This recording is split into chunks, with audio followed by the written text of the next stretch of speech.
Assalamualaikum warahmatullahi wabarakatuh. Bismillahirrahmanirrahim. Tabarakalladzi nazzala al-furqana ala 'abdihi liyakuna lil 'alamin nadhira. Allahumma shalli wa sallim ala sayyidina maulana Muhammadin wa ala alihi wa sahbihi asma'in nama ba'du. Ingkang sangat kula hormati Kiai Mahfud, Kiai Robah, Kiai Afif, sedanten putra-putranipun keluarga Mbah Maksum, Kiai Syekhun, sedanten guru-guru bunyai ingkang kula hormati. Kula niki basa Jawa napa basa Indonesia? Jawa mawon nggih. Kula badhe matur tentang sanad nggih. Terus termasuk khususiyatu hadil ummah, termasuk keekhasan umat ini adalah punya sanad muttasil, punya silsilah, punya mata rantai keguruan ila Rasulillah sallallahu alaihi wasallam. Saya berkali-kali matur, saya mungkin tanggal sedoso ya, tanggal 10 November kula teng Termas. Di Termas di keluarga besar Kiai Mahfud. Kita tahu Mbah Maksum ini pernah ngaji sama Mbah Fakih Mas Kumambang, juga tadi kalau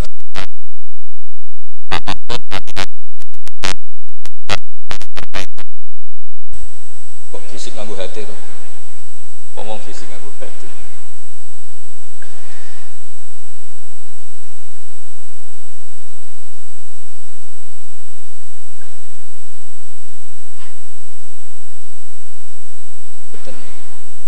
Kalau terusakan ya, terus min khoso isi hadil ummah atau termasuk khususiyatu hadil ummah adalah sanad keguruan. Sing sanad keguruan niki muttasil ila Rasulillah sallallahu alaihi wasallam dan tidak boleh terputus. Itu saya tidak akan bosan-bosan nyampaikan itu.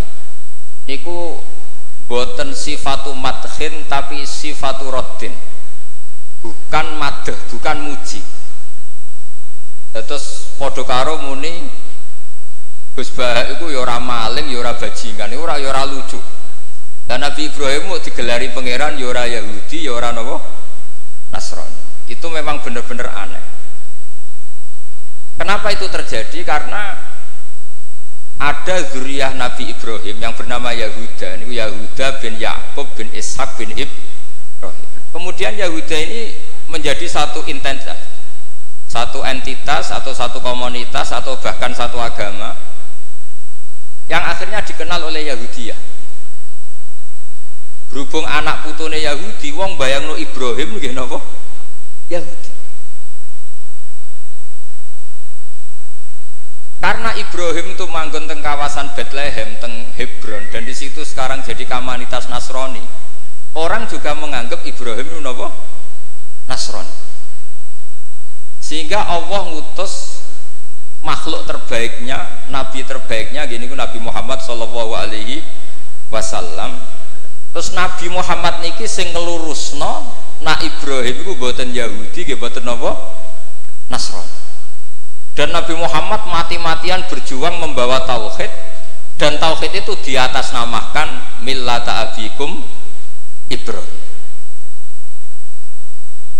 Terus niki mengke dados perhatian sesarengan. Artinya gini, orang yang sudah meninggal niku sudah nggak bisa apa-apa. Berarti nah. Monggo Pak Marzuki.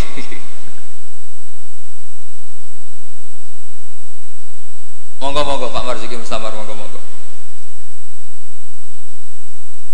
Jawa Timur.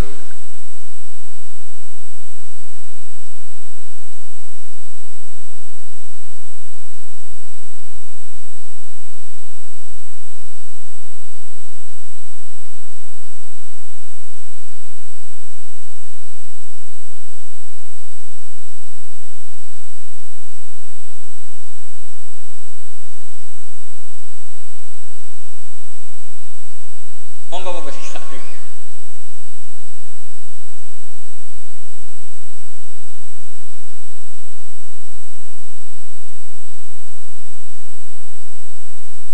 Pun kula terusaken nggih. Wonten ayat teng Quran niku nyifati Nabi Ibrahim namung kalian dawuh maka na Ibrahimu Yahudiyya wala Nasrani. Terus Ibrahim niku gadah zuriyah namine Yahuda niku Yahuda bin Yakub bin Ishak bin Ibrahim. Akhirnya ketika Yahudiyah ini jadi satu entitas niku saged agama, saged marga, saged nama kerajaan. Iku orang mengira Ibrahim itu Yahudi karena entitas setelah Yahuda itu mengidentitaskan Ibrahim atau menstatuskan sebagai apa? Yahudi.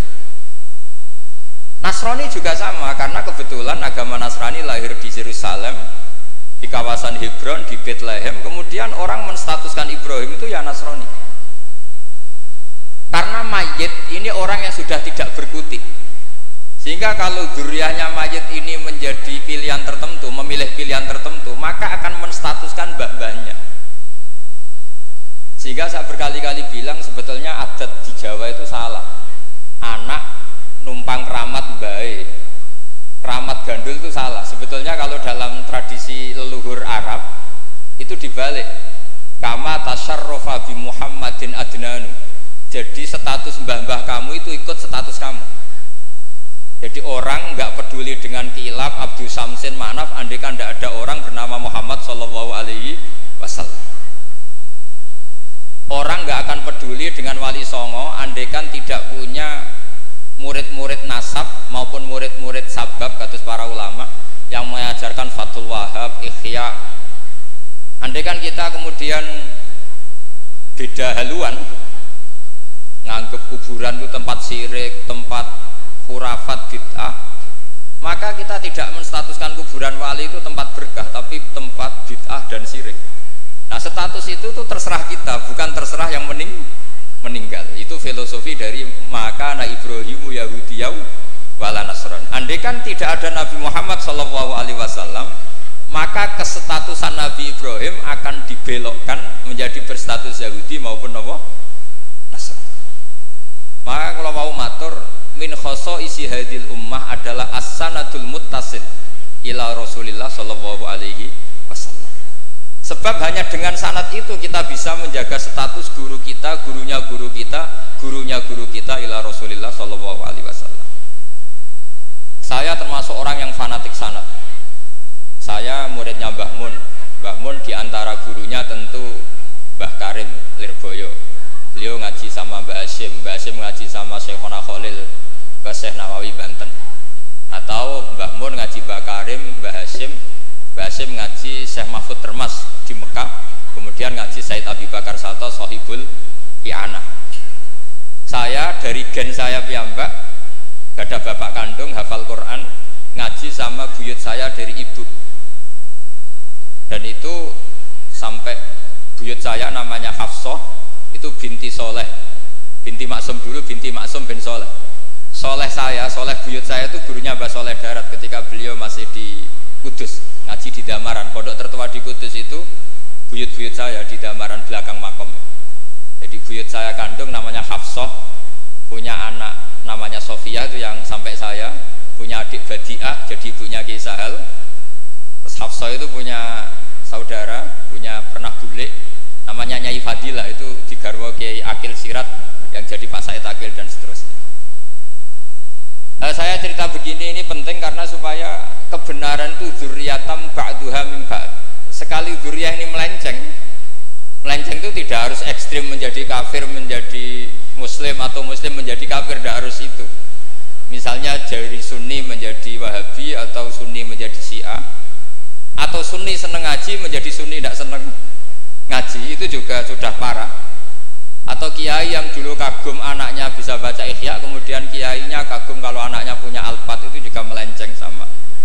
Dari kiai yang bangga anaknya tawakal menjadi bangga kalau anaknya pakai BUMN, itu juga melenceng. Jadi melenceng itu macam-macam, tidak harus ekstrim. Tapi efek dari melenceng itu adalah menstatuskan orang sing hanifah muslimah, yaitu Nabi Ibrahim, menjadi Yahudian atau Nasronian. Jadi kira-kira kalau ada muridnya Mbah Mun kok kedonyan, Sebetulnya mental kapitalistiknya itu dia. Mungkin nyifati Mbah Mun bahasa hal itu enak kayak gede, tamune akeh, duwe akeh, mesti seperti itu. Tapi kalau saya atau yang sejenis saya enak duwe Kiai Mbah Mun, saya pernah khatam wahab dengan Mbah Mun, khatam mahali sama Mbah Mun, jambul jamek sama Mbah Mun, nak moco enak, nak nerangno enak. Sampai kata ada Kiai Madura itu nak moco kitab rapati iso. Tak tanya, teman saya, yang Kiai ini teman saya, bukan semua Kiai Madura yang teman saya. Kenapa kamu tidak bisa baca kitab? Yang kitab enak dibaca milik Mbah Mun, yang milik saya tidak enak katanya. Sehingga dia punya cita-cita mau beli kitabnya Mbah Mun.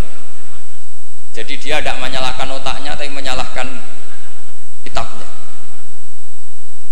Setelah saya alim, saya sering baca kitab. Katanya dia, kitab jenengan tak beli 10 juta Gus, asal saya bisa baca kayak jenengan katanya. Khawatir saya masalah sanad itu, saya ulang lagi masalah sanad. Saya punya kitab banyak karangannya Mbah Hasyim Asy'ari, karena saya punya tulisan banyak tentang Mbah Hasyim. Mungkin bahkan yang belum didokumen oleh keluarganya, karena Mbah Hasyim dulu teman akrab buyut saya, namanya Raden Fauzan. Fauzan itu bin Maksum. Itu ketika kitab-kitab dulu itu silih-silihan, karena dulu beli kitab itu mahal. Dulu buyut saya itu buyut saya dari ibu itu dibelikan kitab, buyut saya dari bapak itu belikan ithaf itu sampai jual sapi, saking mahalnya kitab. Sehingga saya masih ingat Mbah Sahal itu kalau belajar di geladak saya itu tafsir Bedawi itu ada tulisannya Mbah Mukhid, ada tulisannya Ki Zubaidi, terakhir dipakai Ki Sahal Mahfud. Jadi satu kitab dipakai sekian apa generasi, saking susahnya apa kitab. Terus dulu orang belajar itu ya serius, korok tu alas syekh. Jadi dulu itu murid baca di depan kiai kemudian dibenarkan atau disalahkan. Sekarang enggak, kiainya baca, muridnya ngantuk omongan sendiri, terus dengan bangganya merasa saya ini muridnya Mbah Mun, muridnya Gus Baha. Itu innalillahi wa inna ilaihi raji'un. Itu enggak benar seperti itu. Karena dia sebetulnya tidak mustakil. Kecelakaannya lagi, metode pelatihan bahasa Inggris, bahasa asing itu pakai metodenya ulama dulu. Orang kalau kursus Inggris itu dilatih disuruh ngomong sampai aksennya Inggris, konversasinya gaya Inggris, sehingga mereka pinter. Itu metode kita. Dulu nggak ada guru bacakan murid, itu udah ada murid bacakan guru. Makanya kenangannya Imam Syafi'i, qara'tu ala Malik al-Muwatta. Saya membaca Muwatta di depan Imam Malik. Sehingga murid pinter apa goblok ini gurunya tahu. Nanti kalau bacanya bener terus disahkan jadi kiai. Karena terus rokokan ambil omong-omongan tetap jadi kiai. Padahal kiainya saja gak tahu dia pinter, enggak aja gak tahu. Nah ini termasuk sanad yang mungkotek. Makanya saya ini nyesal senyesal-nyesalnya. Di tradisi pesantren sekarang ngaji sorogan itu jarang. Saya alhamdulillah sampai sekarang masih ada beberapa santri yang ngaji sorogan mahali sama saya, termasuk beberapa Gus Sarang masih sorogan sama saya. Karena Mbah Mun tuh gak mau ngasih sanad kecuali sorogan. Jadi dulu saya ngaji sama Mbah Mun, cucu kandungnya Mbah Mun mau sanad mahali gak langsung Mbah Mun, harus lewat saya karena Mbah Mun sudah tidak sorogan mahali karena sudah sepuh. Nah pentingnya sorogan itu orang mustakil, murid ini mustakil, bacanya apa ini mustakil. Jangan sampai ngalami misalnya ada murid tanya, Gus, walam tarjiman itu maknanya apa? Saya yang kecelok orang alim saja gak tahu maknanya lam tarjiman. Setelah tak lihat ternyata di bab khed walam tarodaman, dia baca langsung lam tarjiman. ya bingung. Kok saya sampai apa? Madatul kalimah dari apa? Mustaknya apa? Soroknya? Akhirnya saya coba kitabnya tak lihat, ternyata walam taro daman, dia bacanya langsung lam tarjiman. Itu banyak sekali. Nah makanya saya mohon lah di dukun ini orang-orang yang alim atau ustadz alim itu harus tetap ada tradisi ngaji sorogan, terutama bagi khiyaru ahli, orang-orang pilihan. Dulu sahabat ngaji Rasulullah Quran itu ya sahabat yang baca. Dulu saya ngaji Quran, setor Quran min awali hatta akhiri, ya saya yang baca. Beberapa kali saya saya baca kitab di depan Mbah Mun, di depan Gus-gus, di depan kiai-kiai saya. Jika kiai dulu itu tahu ini sudah alim, ini belum, ini setengah alim, ini setengah waras, ini tidak waras, itu tahu. Karena kelihatan sekali, tingkat naifnya itu kelihatan sekali. Misalnya ada anak baca misalnya begini, An Abdillahi bin Amrin, itu gurunya pasti tahu. Locong kok Amrin ada wawunya, berarti bener. Misalnya An Abdillahi bin Umaro, itu gurunya langsung tahu. Nah sekarang itu enggak, murid itu hanya mendengarkan, sehingga kadang-kadang ada orang itu baca Ibnu Ubay bin Ka'ab, itu dibaca Ibnu Abi, anaknya bapak ini sunrak kuwe cung. Jadi ini kecelakaan seperti ini nggak boleh terjadi. Ada lagi murid yang tanya gini, ini setengah pinter tapi ya setengah goblok. Saya pernah sorogan fikih ditanya, tidak boleh nikahi zaujatul ab. Saya ulang lagi ya, wala tangkihu manakaha abaukum minan nisa illa matat salaf. Tidak boleh menikahi istrinya bapak. Itu orang Jawa langsung protes, Gus, bojone bapak ra ibuku. Itu setengah pinter setengah goblok. Setengah pinter karena di Jawa rata-rata orang itu istrinya satu. Artinya kalau bojone bapak ya mesti ibunya dia. Tapi kalau dibaca di Arab, wong Arab itu kan bojone papat, sing telu gonta-ganti, sehingga bapaknya ini kadang pernah nikah sampai 10 orang. Paham ya? Orang Arab, mungkin orang Jawa Timur ya rodok Arab, banyak kiai yang istrinya ada satu kan. Nah sebetulnya orang Jawa Timur yang paling tidak iskal, karena saya ulang lagi ya, sehingga dia tanya, Gus, bojone bapak ora ibu, mosok wong kok dilarang kawin bojone bapak? Ya mesti wae ra bakal wong bojone bapak iku ibu. Dia protes, kenapa harus dilarang, wong karuan tidak mungkin terjadi. Tak terangno. Kalau orang Arab kan mungkin, yaitu bojone bapak satu ibu kamu, dua Sri, terus Wahyuni atau siapa. Ini orang yang pernah dinikahi bapak kamu itu haram kamu nikah. Nah berhubung dia orang Jawa, bojone bapak itu mesti ibu, karena ibu istrinya satu. Nah itu setengah pinter setengah goblok. Setengah pinternya bisa bantah, agak cerdas lah, bisa usul gitu. Setengah gobloknya itu sebetulnya ketika dengan ibunya itu bahasa Arabnya bukan zaujatul ab tapi ummuka. Kamu tidak boleh menikahi ummuka. Jadi bukan dimasukkan zaujatu abika. Jadi kalau dalam bahasa fikih itu status yang dipakai status terdekat. Jadi misalnya saya menghukumi ibu saya ya ummi, itu ibu saya. Tapi ketika istrinya bapak yang lain harus distatuskan zaujatu abika. Itu tidak bisa, kalau orang nggak sorogan itu tidak bisa. Nah kalau orang-orang NU, orang-orang pesantren saja sudah ada alim, apalagi yang di luar kita. Karena tadi sanad ini sudah mulai mungkota, ini sudah agak kecelakaan betul. Dulu Imam Malik tuh ngaji di depan Imam Malik ngaji di depan Imam Zuhri, ya sorogan. Imam Syafi'i ngaji di depan Imam Malik, baca muwatta khatam benar semua. Terus qad ana laka antuftiya, ana itu sudah saatnya kamu iftah, karena baca min awali hatta akhiri benar semua. Masih ngaji sama Sufyan bin Uyainah, masih ngaji sama Sufyan As-Sawri, terakhir beliau ngaji sama Muhammad bin Hasan As-Syaibani di Irak. Itu semuanya yang baca Imam Syafi'i, sak logikanya.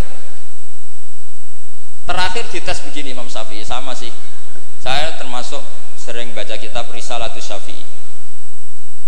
Saya ini sering baca kitab sering baca kitab Risalatus Syafi'i. Itu dites begini. Kata Sufyan As-Sawri, ya Aba Abdillah, kalau manggil Syafi'i itu Aba Abdillah, ma makna hadisi la tuharrikut tayra min makinnatiha. Gurunya yang satu tidak baca makinnatiha tapi min wakanatiha. Jangan gerakkan burung dari sangkarnya. Kalau sampai yang dibedai mesti jawab ini, kurang penggawean apa ngobrak-ngobrak manuk kan gitu. Tapi Imam Syafi'i dengan fasihnya menerangkan orang Arab itu kalau mau pergi itu tatoyur. Tatoyur itu pakai ukuran terbangnya burung. Nak digusah terbang ke kanan ila aimana berarti alamat baik. Kalau berterbang as'ama atau maisaro berarti burung. Nah, itu kalau ada burung di hutan terus digusah. Kalau nggak ada burung di hutan, dia memang nyimpan burung diletakkan di kurungan, tapi kurungannya dibuka terus diubrak. Nak terbangnya nganan, baik. Kalau ke kiri, buruk. Makanya disebut di Quran innama ta'irukum ma'akum inna tatoyarna bikum. Karena yang dipakai ukuran itu to'ir. To'ir itu sesuatu yang terbang. Itu Imam Syafi'i langsung paham. Adatul Arab kalau mau pergi itu melihat terbangnya burung. Sehingga makna hadis la tuharrikut tayra min makinnatiha, jangan mentaklekkan barokah tidaknya pergi berdasar terbangnya burung, tapi berdasar pergi kamu itu fito atillah atau fima siatillah. Nangis gurunya, padahal pas itu Imam Syafi'i umur 15 tahun. Wong kok pinter ngono. Makanya terus sampai dipuji-puji. Saya punya keyakinan kalau nanti fata min Quraisyin yamla utibaqal ardi ilman tuh kamu. Padahal teksnya hadis hanya gitu, jangan gerakkan burung dari sang karya. Itu dulu mungkin orang alim sampai seperti itu mungkin karena ngajinya sorokan, mustaqil. Saya beberapa kali dites Mbah Mun, hak coro kowe naib Indonesia itu fasik ta ora? Ora dijawab fasik ya rodok fasik untuk mel-melan terus. Nak dijawab fasik padha karo ngukumi nekae wong sak Indonesia agak sah mergo waline napa? Nah, kula pengalaman karena kula sering ngaji sama Mbah Mun pengalaman. Jenengan ra kepengin nekae wong sak Indonesia sah. Iya, aku kepengin sah. Nak ngoten tak hukumi mboten fasik. Itu Mbah Mun sewenengnya saya sampai diambung itu dia bilang gitu. Cara wong Arab nak seneng diambung bombonan. Kowe ku muridku tenan kan. Karena itu memang jebakan. Jadi ya sudah seperti itu. Itu mungkin kalau ngaji sorogan. Tapi nak ngaji kilatan ya mau nyenggai sholawat tok. Sholale. Oh sematanya uang tenan. Amit tenan. Loh kenapa? Sholawatnya baik, tapi Jibril juga gak paham. Sholale itu kan kalimat apa kan juga jelas. Coba diterkib.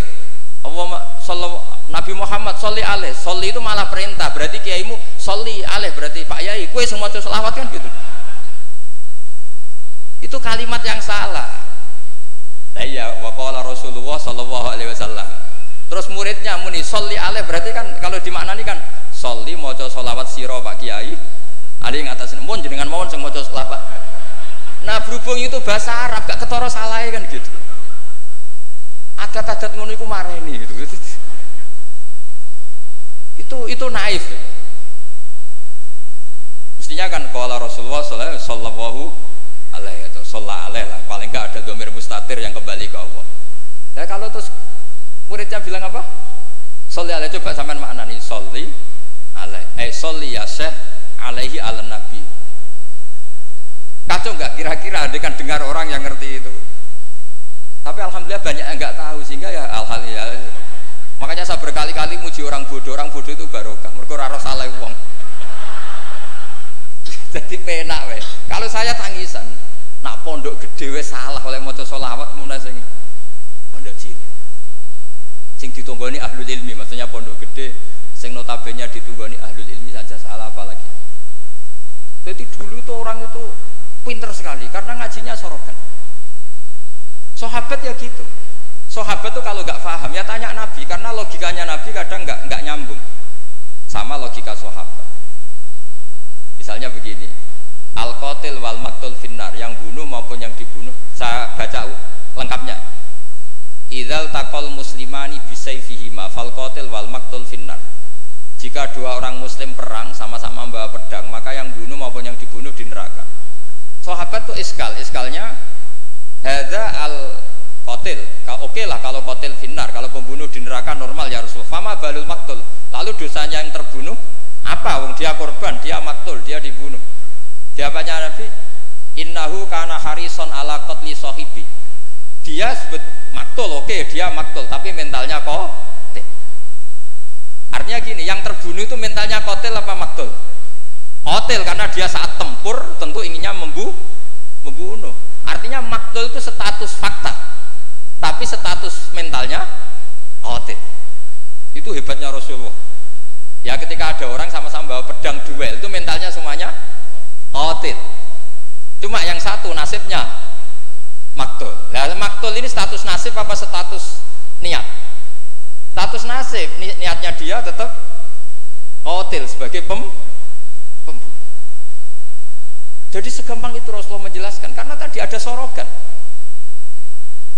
Jika Nabi setiap ngaji sama sahabat, aro'aitakum hadhi, aro'aita kadza, aro'aitukum kadza. Nah, ini terakhir, qadiyah saya terakhir tak terangkan. Nah, sehingga Quran ini kembali ke sesuatu yang saya tekuni. Sehingga Quran itu mengajak orang itu berdialek dan sering ada kata aruni, kul aro'aitum. Kenapa demikian? Karena nggak boleh orang itu menerima ilmu itu karena dicekoki guru. Dia harus bisa berpikir sendiri. Jika Allah kalau ngendikan, nggak apa-apa selain saya sebagai Tuhan nggak apa-apa kata Allah. Kamu bilang Yesus Tuhan nggak apa-apa, Fir'aun Tuhan nggak apa-apa. Tapi kata Allah, aruni madza khalaqu minal ardi. Tapi tolong tunjukkan ke saya prestasinya Fir'aun apa? Apa ketika saya bikin langit dia ikut menciptakan langit? Apa ketika saya bikin bumi dia ikut menciptakan bumi? Aruni madza khalaqu minal ardi am lahum syirkun fis sama. Jika orang terus mikir kalau Fir'aun Tuhan, Yesus Tuhan atau siapa saja yang selain Allah dianggap Tuhan, lahirnya di mana? Oh, Yesus lahir di bumi. Bagaimana mungkin lahirnya di bumi tahu-tahu menuhani bumi? Fir'aun ketika merasa Tuhan, Musa ditanya, Tuhan kamu siapa? Rabbus samawati wal ardi, yang nuhani langit dan bumi. Terus kata Fir'aun, ya Haman ibnili sorhal la ali abluhul asbab. Sudah saya mau bikin piramida, mau lihat Tuhannya Musa. Terus soal di bumi kata Fir'aun, ma'alim tulakum min ilahin wiri. Saya jalan-jalan kemana-mana, setahu saya yang dituhankan saya, kata Fir'aun. Nabi Musa ganti argumentasi bilang, Rabbukum wa rabbu abaikumul awalin, yang nuhani nenek moyang kamu. Itu semua hadirin langsung sadar, iki nak Fir'aun pangeran, buyute radi pangeran, kan pangerannya datang terlambat. Kan Fir'aun punya bin. Wong Fir'aun itu nama gelar kayak Hamengkubuwono. Fir'aun 1, Fir'aun 2, Fir'aun 3, Fir'aun kan gitu. Makanya zaman Nabi Yusuf itu rajanya juga namanya sudah Fir'aun. Zaman Nabi Musa juga Fir'aun, karena itu gelar. Artinya begini, kalau Fir'aun itu Tuhan, berarti mbah-mbahnya tanpa Tuhan, karena Tuhannya datang terlambat. Itu dilatih. Sehingga Quran itu sering ngendikan aruni, aro'aitum, itu diulang-ulang. Nah, ngaji sorogan itu pentingnya ya seperti itu. Santri akan tahu ini bacanya yajibu apa yajubu. Kalau di hadis al-Islam yajubu ma qablah, mergo maknane yaktok. Jadi ketika ada seorang sahabat lama sekali kafir dulu, ketika Islam dia ngeluh, ya Rasulullah setelah saya Islam apa dosa saya zaman jahiliyah diampuni. Terus Nabi ngendikan al-Islamu yajubu ma qablah. Itu bacanya bukan yajibu tapi apa? Yajubu yaktau. Nah kalau pas ini kamu baca yajibu kan, al-Islamu Islam yajibu, pusing kamu. Itu kalau nggak sorokan nggak bisa. Jadi saya mohonlah sanad ini nggak boleh hilang, karena yang punya khazanah kealiman itu kita itu maksudnya pesantren. Kalau kita saja tidak alim, apalagi di luaran kita. Ini bukan urusan suudzon atau menstigmasi, enggak. Yang menyediakan itu kita. Di luar kita malah pakai terjemah, pakai paling KHI lah, kompilasi hukum Islam. Yang masih pakai teks Ihya Fathul Wahab itu kita. Karena Fathul Wahab Ihya dikerdusi nganti sawangan. Ya ini dewe maca terjemahan. Ngaji ini nganggo laptop amen ngincang-ngincang perkara ndelok terjemah.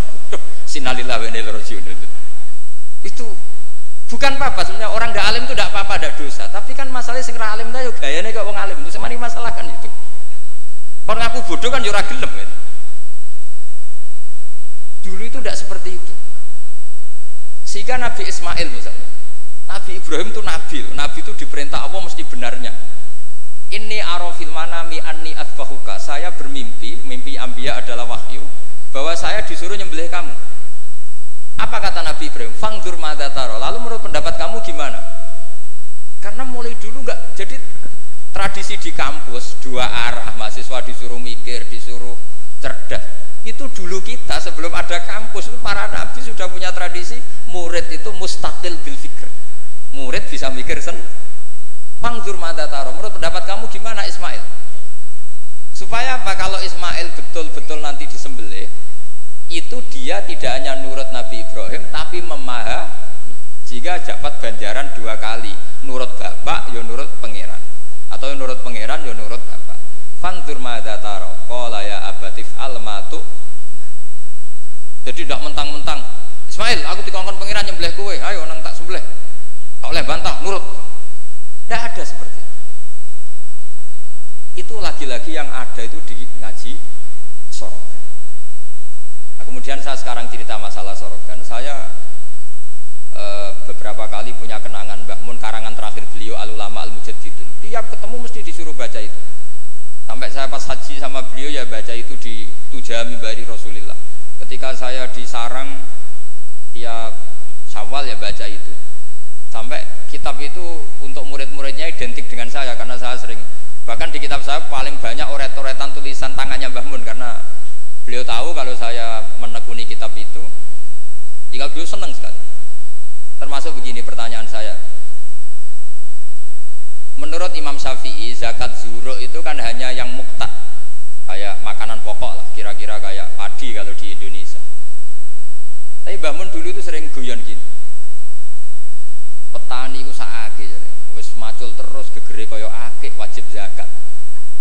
Petani cengkeh kakao sugih-sugih ra wajib zakat, mergo sing ditandur mboten apa muqtad atau tidak kut. Oke ngono iku terus piye, kaya gak adil. Mbah Mun itu hanya guyon-guyon gitu, mulai guyon petani kaya gegere kaya akeh kaya apa gitu. Terus suatu ketika tanya saya, cara kowe wajib gak? Ya nek jenengan muni wajib, kula muni wajib, tak mboten nggih mboten, wong kula murid temen. Terus jare Mbah Mun, ora iso kowe kudu melok nak muni wajib ya kowe dhewe aja ngelok-ngelokno aku. Dulu saya iskal saya itu niki kok gak tanggung jawab atas saya gitu. Dan di kitab itu ditutup dengan kalimat fa'ala man huwal qudwah li hadhil ummah ay yuftiya bima huwal aslah li hadhil ummah. Jadi orang yang menjadi panutan umat harus berfatwa sesuai al aslah li hadhil ummah. Saya masih tanya lagi, lo al qudwah li hadhil ummah itu jenengan? Iya ya aku, tapi kayak kudu mikir dhewe. Terus tak tanya lagi, ma huwal aslah li hadhil ummah itu wajib napa mboten? Kakao cengkeh itu sido wajib zakat apa mboten? Yo karek kue. Nah dulu saya iskal sampai malam mau haji itu saya masih ditimbalin, masih diskusi kitab itu. Ini kitab ini tak bawa, kitab Al-Ulama Al-Mujaddidun. Ternyata kesimpulannya apa? Fatwa itu nggak boleh hanya gurunya paham, muridnya tidak. Akhirnya saya tanya gini, ya Syekhona, ketika seseorang itu syafi'i dan dia seorang mufassir, hal yataqayyadu bimadhabi imami amlah. Misalnya gini, kan dalilnya Yusuf Qardawi yang ngutip Ibnu Katsir kan semua tanaman wajib zakat, termasuk kakao, cengkeh, apa saja, termasuk khodrowat, fawakih, asmar, simar, semuanya wajib zakat. Dalilnya adalah wa mimma akhrajna lakum minal ard. Ma itu umum, apa saja. Ya pertanyaan saya ke Mbah Mun, apakah seorang mufassir itu terikat madhab imamnya sehingga ma yang umum menjadi hanya yang muqtad? Apa tetap bebas karena ma itu umum? Terus ya beliau mau gejol-gejolkan ya, tapi yang beliau sempat komentar al-fawakih wal khodrowat sekarang aksaru iktisodian secara ekonomi lebih prospek, harusnya wajib zakat. Nah saya kenapa cerita panjang lebar ini supaya jangan sampai pondok-pondok yang belajar Fathul Wahab, belajar Ihya, belajar Fathul Mu'in, kemudian kita dianggap orang yang antisosial. Petani melon kaya, petani tebu kaya, sudah kaya tidak wajib zakat karena yang ditanam tidak kut.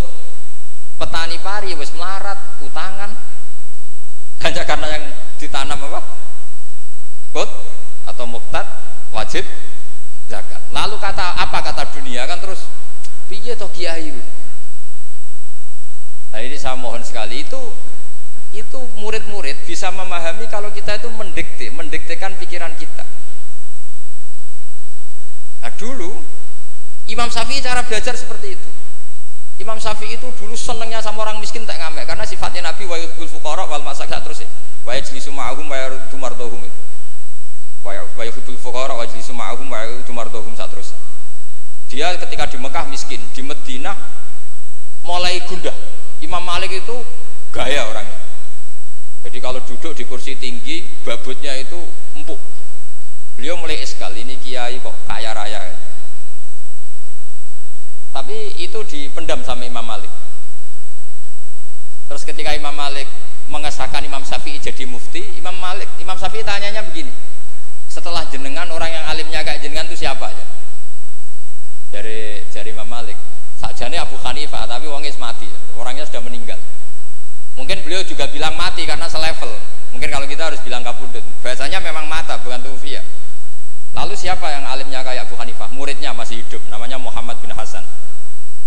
Kita bisa ke sana, boleh dari Imam Malik. Imam Malik itu kaya, uangnya banyak, tapi beliau rumahnya ngontrak. Jadi kiai mulai dulu lebih seneng uang cash daripada apa sawah Tegal, karena nggak bisa sedekah. Akhirnya Imam Malik gandeng Imam Syafi'i dijak ke Baki. Dulu Baki itu pasar kafilah, rental lonta gitu. Kemana kafilah yang mau ke Irak? Oh saya ya Imam Malik, dibayari sama Imam Malik, ini antar sampai ke Baghdad, sampai ke Kufah. Sampai ke Baghdad, dulu namanya Baghdad itu ya Baghdad, Kufah, Basrah, belum ada nama Irak. Terus Imam Syafi'i disangoni uang tuh banyak, pernah saya hitung tuh sekitar hampir 40 juta. Karena satu dinar kan sama dengan 4,25 gram, ada yang mengatakan 4,20 gram. Pernah saya hitung tuh sekitar 40 juta. Imam Syafi'i mulai iskal, kiai iki melarat sing tak belor atau nyangoni, kiai sugih nyangoni terus. Mulai rubah pikirannya. Ternyata kiai sugih itu ya manfaat gitu loh. Dulu dia pengagum kiai melarat karena zuhud, bebas hisab, jadi hisab apa nih orang dipopo kan itu terus. Bareng ngaji di Irak, di Baghdad itu, di Kufah, karena dulu itu satu kawasan. Ini perlu saya sampaikan, jadi dulu Kufah itu bukan nama kayak sekarang, Baghdad Irak. Jadi saya beri contoh sedikit ya, perubahan bahasa. Dulu yang namanya Israel itu kalimatun madhin, karena Israel maknanya hamba Allah, sehingga ada ayat wa anni faddaltukum alal alamin, Bani Israel. Sekarang enggak, Israel sekarang itu nama nation, sebuah negara. Di situ ada Zionis, ada turunan Eropa, turunan Amerika yang jahatnya minta ampun sama Palestina. Sehingga Israel yang ini bukan wa anni faddaltukum alal alamin. Jadi itu perubahan bahasa. Dulu yang namanya makruh itu faqal haram. Itu yang disebut Allah walakinna wa habbaba ilaikumul iman wa zayyanahu fi qulubikum wa karraha ilaikumul kufra wal fusuqa wal isyan. Jadi kalau dulu Imam Syafi'i ngendikan akrahu kadza, maknanya uharrimu kadza asyaddat tahrim. Karena akrahu maknanya itu faqal haram. Tapi sekarang di definisi fikih makruh itu dunal haram, kayak rokok itu namanya makruh. Jadi kalau bahasa dulu kamu maknani sekarang, kafir itu makruh. Kalau bahasa dulu piye hukumnya kafir? Makruh. Hukumnya syirik? Makruh. Karena maknanya makruh itu dibenci. Tapi tahu-tahu ada istilah modern, makruh itu dunal haram, sesuatu di bawah haram namanya apa? Makruh. Itu kamu nggak boleh terjebak bahasa itu. Dulu namanya Kufah itu satu entitas. Sehingga Ibnu Abbas pernah nasihati Sayyid Husain, Al-Kufah la tafi, wong Kufah itu ora tau jujur. Karbala juga gitu, dulu satu entitas. Makanya Sayyid Husain ngintikan ini daerah mana? Karbala, ini Karobun wa Balaun. Nah sekarang terus jadi satu nama. Dulu Mesir itu gubernuran dipimpin Sayyidina Umar dari Medina. Mesir itu provinsi, Syria juga apa? Provinsi, semuanya provinsi. Sekarang jadi negara. Saya teruskan. Ketika ngaji di Muhammad bin Hasan As-Syaibani itu pas beliau di ruang tamu itu ngitung lantaan emas. Jadi emas itu lantaan banyak. Dari satu peti dipindah ke peti lain. Terus sekarang mungkin kiai ngitung dolar. Dolarnya banyak. Jadi kesunatan kiai kalau ngitung uang itu menurut saya di ruang tamu. Kalau ada santrinya. Ben santri ini ra kepikiran nyalami template. Gara-gara kiai ini duwe akeh mbok melarat itu udah tak kepikiran santrine nyangoni kan. Itu Muhammad bin Hasan As-Syaibani kalau ngitung uang itu di ruang tamu. Banyak lagi emas lantaan. Imam Syafi'i tambah iskal, ini kiai kok malah Imam Malik wis tak anggap kedunya niki malah parah. Tapi setelah Imam Syafi'i iskal, Imam Muhammad bin Hasan Asy-Syaibani itu ajibta min hadhi, maksudnya min hadhil waqi'ah, kamu kaget dengan peristiwa ini. Iya, kamu kiai kok kaya raya. Terus kata Imam Muhammad bin Hasan Asy-Syaibani, harta ini milik saya, miliknya orang soleh, miliknya orang alim. Nak kowe ra seneng wong alim sugih iki tak kekne wong-wong nakal ben dienggo nglonte, dienggo demenan. Ampun sing sugih.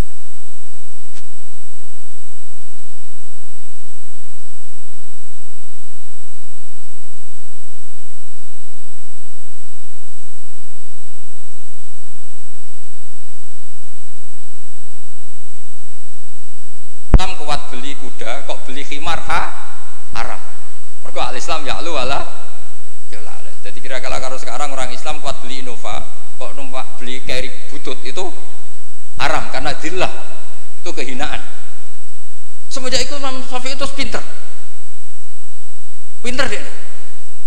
Iya, nak kiai tak haram no sugih, terus sing sugih wong fasik, yo repot dunia. Kiai tak haram no jabat, sing jabat wong fasik, amen perda nglindungi tempat-tempat mak, iku yo terus repot. Nah sanad itu sampai Imam Ghazali, termasuk yang tak baca kak saya ketika bela Mbak Mun al-intisor lima dzaifi syaihina itu, saya bela diantara adalah ulama harus punya pangkat supaya otoritas itu dimiliki orang soleh. Terus wa amal izu wal jafa bihi ma yadfaul insan an nafsi adil satrusnya. Ada yang baca fabihi, kalau fabihi itu berinya mufrad.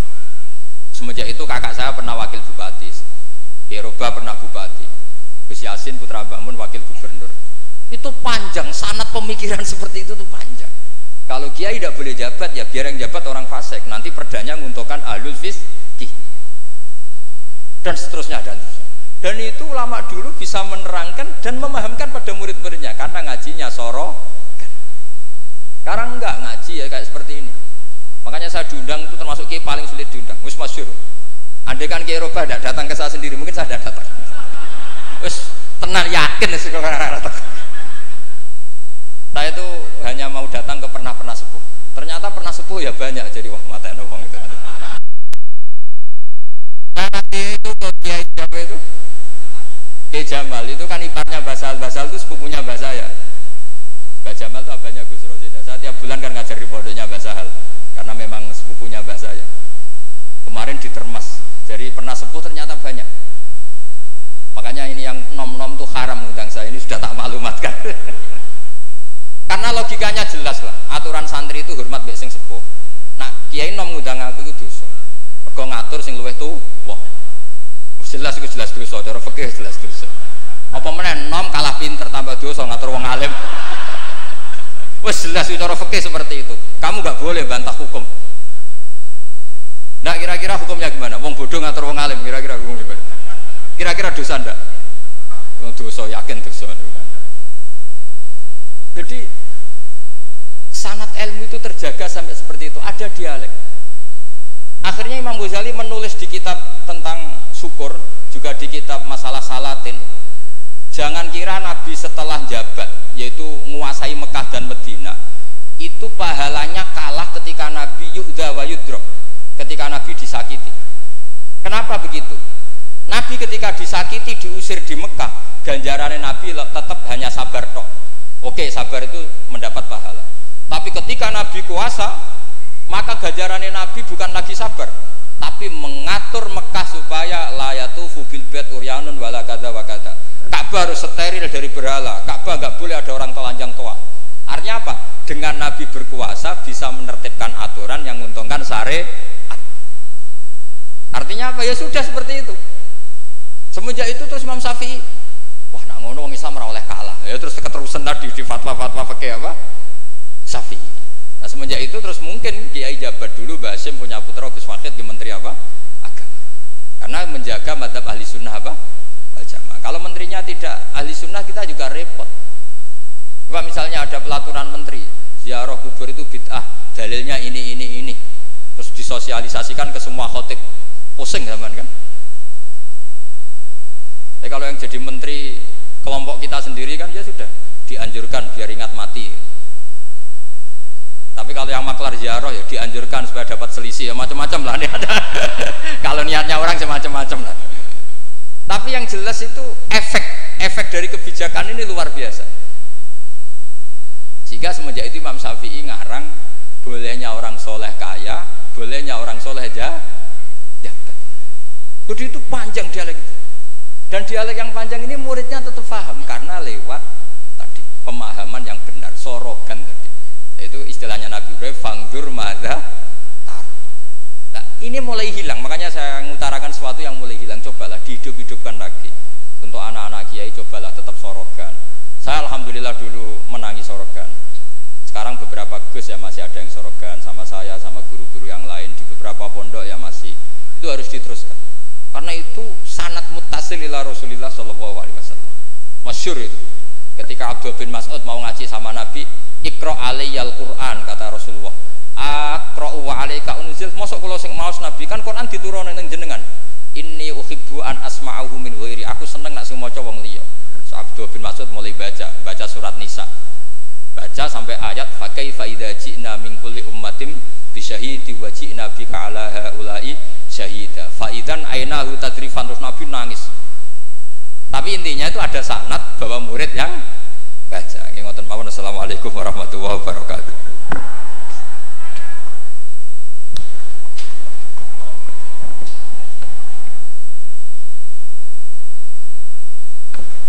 Dumateng panjenenganipun Romo Kiai Haji Ahmad Bahauddin Nur Salim, aku lahum syukran katsira wa jazakumullah ahsanal jaza. Semoga apa yang beliau sampaikan, utamanya yang berhubungan dengan sanad, semoga kita sekalian santri dan santriwati pondok pesantren Ihyaul Ulum dan pondok-pondok pesantren seluruhnya masih tetap memegang teguh sanad keilmuan dari para masyaykhnya. Amin amin ya rabbal alamin. Hadirin sekalian yang kami hormati, beralih ke ceramah agama yang kedua. Dalam hal ini akan disampaikan oleh panjenenganipun Kiai Haji Marzuki Mustamar. Beliau adalah Ketua Tamfidiyah pengurus wilayah NU Jawa Timur. Dumateng Kiai Haji Marzuki Mustamar wekdal kawula sumanggaaken.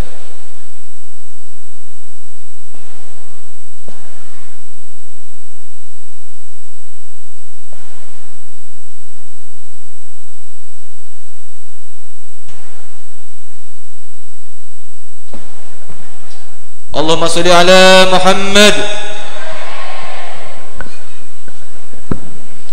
Assalamualaikum warahmatullahi wabarakatuh. Bismillahirrahmanirrahim. Alhamdulillahi wahdah, wassalatu wassalamu ala sayyidina Muhammad la nabiyya wa la rasula ba'dah. Amma ba'd. Ikhwati wa akhwati fil Islam, ittaqullah haqqa tuqatih wa la tamutunna illa wa antum muslimun. Gus Ahmad Baha atallahu baqa'ak, mungkin panjang umur Gus. Kita semua kepingin sekali suatu saat kita punya Rois Am bin Kiai Nur Salim, namanya Gus Baha. Amin Allahumma amin. Bayi Mahfud mungkin sehat, Bayi Afif, Bayi Robah, seluruh zuriyah dari Mbah Maksum, mata'an Allah bituli hayatihim wa nafa'ana bi'ulumihim wa afadu alaina min barakatihim. Hadratil afadil, para masyayikh, hadirin hadirat. Tiang Malang niku menawi Gus Baha ugi kepingin selamat kados tiang Sarang, kados tiang Rembang. Syaratnya selamat kedah wonten sanad Gus. Nah, milo menawi tanggal 13 Juni jenengan boten rawuh, berarti tega mentolo wong Malang gak selamat. Niki boten wong isor ngatur wong dhuwur, boten santri ngatur kiai, boten. Santri pengen tabarukan kalih kiai. Mugi-mugi tanggal 13 Juni saged rawuh dateng Malang dalem sampun matur Kang Mas panjenengan. Mugi-mugi panjenengan manut kalih Kang Mas.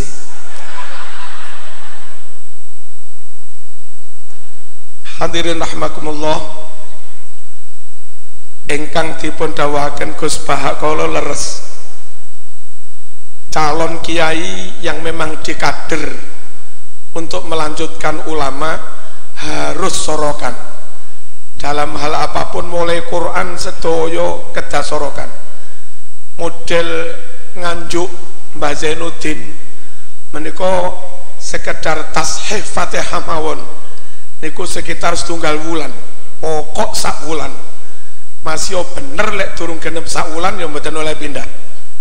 Nah, tapi kita saya para rawuh sing tiang awam yang memang kedapuk mboten dadi kiai, kedapuk dadi tiang awam, tukang dodolan teng pasar, dadi tentara, dadi polisi, senajan mboten iso nyanat kados sing diceritakne Gus Bahak, ampun khawatir nemen-nemen, insyaallah yo enek hujahe kok.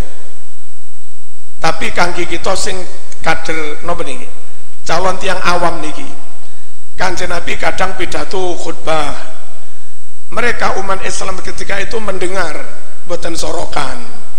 Nek wong sak masjid sorokan kabeh nggih, Nabi wektune telas orang. Tapi yang dikader memang harus sorokan. Santri mriki didhawuhi Kyai Maksum, nggih niku kabeh nrimo ilmu.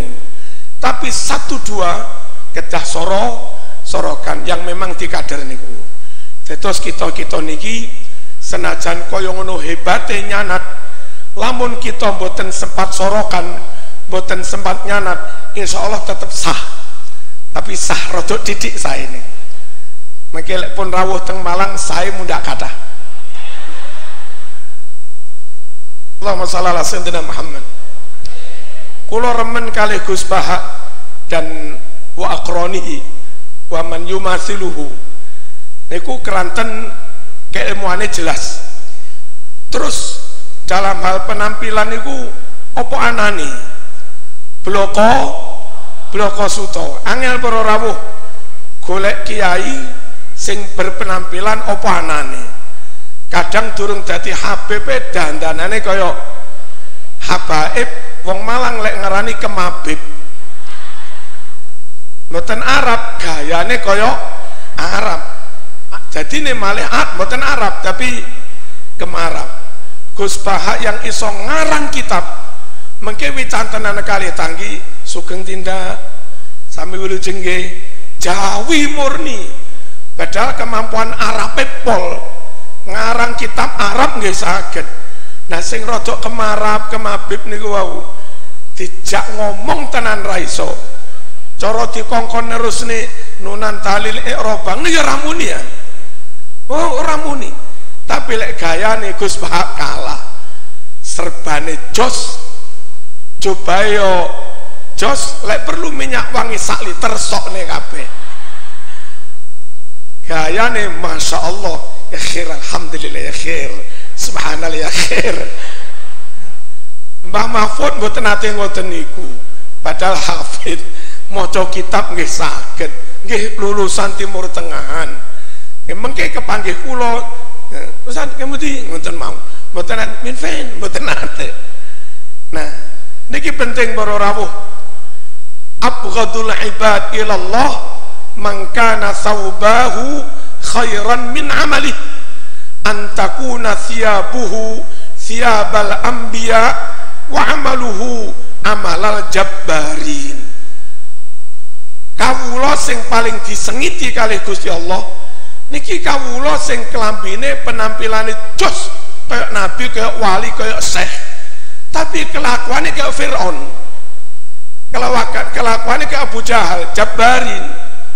Antakuna siabuhu siabal anbiya wa amaluhu amalal jabbar. Dan itu taghrir, kadung diambungi tangannya kalih tiang awam, kadung wong awam podo sowan ya tabarroku nabi ngarep-ngarep angsal barokai, kadung didadekne panutan pol-polan. Lah tibake ngejak Jumatan yang Padang Masar ngono nih sak repotan biama ramanut nih ketorone kaya ulama tenan dimanuti tibake mung kaya ngono kuwi. Lah nun sewu para rawuh Mboten ulama berpenampilan koyo ulama. Itu bagian dari proyek besar menjauhkan umat dari para ulama yang sebenarnya. Apalagi ditambahi nyun sewu propaganda hitam sing Gus Bah niku liberal lah macem-macem. Malah kira-kira diarani radikal barang. Wong ora kober benek sing dhuwur niki barang. Allahumma shalli ala sayyidina Muhammad. Tirose Kanjeng Nabi sayati alumati zaman yafiru fihi nasu minal ulama wal fuqaha. Nah, menungso umat niki menjauh dari ulama. Mergi napa para rawuh sing boten ulama mendapat support TV luar biasa, mendapat bantuan publikasi luar biasa, diviralkan luar biasa. Bahkan memang ada proyek menviralkan ngono-ngono kuwi. Napa niku jeneng proyek napa Gus niki? Nah sing asli ngalim ngeten iki mboten nate diberi kesempatan tampil teng TV. Mengki lamun tampil pisan pindho diserang pol-polan, entek ngamek kurang golek. Sehingga akhirnya masyarakat awam niki luwih manut tengene tiyang sing mung ngetorokne penampilane padahal bukan ulama. Dan pada akhirnya fasuilu fa'aftau bi ghairi ilmin fadallu wa adallu. Mila kados mbah-mbah mriki kula sumerep piyambak mboten nate masayikh mriki niku dandanan sing kemarem mboten nate. Nggih biasa ngeten iki biar nuwun sewu lebih bisa membaur. Lek membaur murid masyarakat niki enggak ada eskal, enggak ada pitakonan, takon mboten sungkan. Sehingga ketika mboten sungkan sowan kiai takon, masyarakat murid akan mendapat jawaban yang sebenarnya. Benten menawi kiai ini dandanan terus mundi ngoten. Mengke murid umat niki badhe sowan mawon izin. Sowan ngenteni panen. Sepelek mung gambar napa Gus? Allahumma shalli ala sayyidina Muhammad. Nah, ketika ada jarak, ada fajwah ba'idah antara ulama kalih murid, keranten dandanane dan yang lain-lain, masyarakat ini bisa jadi cari guru yang lain, takon kepada yang lain, yang akhirnya adallu, atau masyarakat meneng rawani takon. Dan kedua-duanya bagian dari yafiru fihin nas minal ulama wal fuqaha. Allahumma shalli ala sayyidina Muhammad. Kula terusaken sekedhik para rawuh. Untuk lancarnya guru mewariskan ilmu ke murid, mewariskan karakter ke murid, mewariskan barokah ke murid, mboten namung sorokan nyanat dan seterusnya. Bahkan yang dilakukan Nabi itu seakan-akan bisa disebut tutor sebaya. Nabi niku tiyang top, inggil top, mulya top, luhur top. Lah sahabat ini sakni sore adoh para rawuh. Cuma senajan sahabat sakni sore adoh, pola Nabi mengatur hubungan antara Nabi kali murid niki mboten ustad wal murid, mboten as-syaikh wasalik, mboten. Tapi Nabi menyebut murid ini ku sahabat. Cara mriki kanca, cara Malang sam, cara Blitar kang. Betapa akrabnya sahabat kali Kanjeng Nabi, seakan gak ada jarak para rawuh. Sehingga enten nopo mawon namanya murid sahabat niki takon boten izin teng Nabi.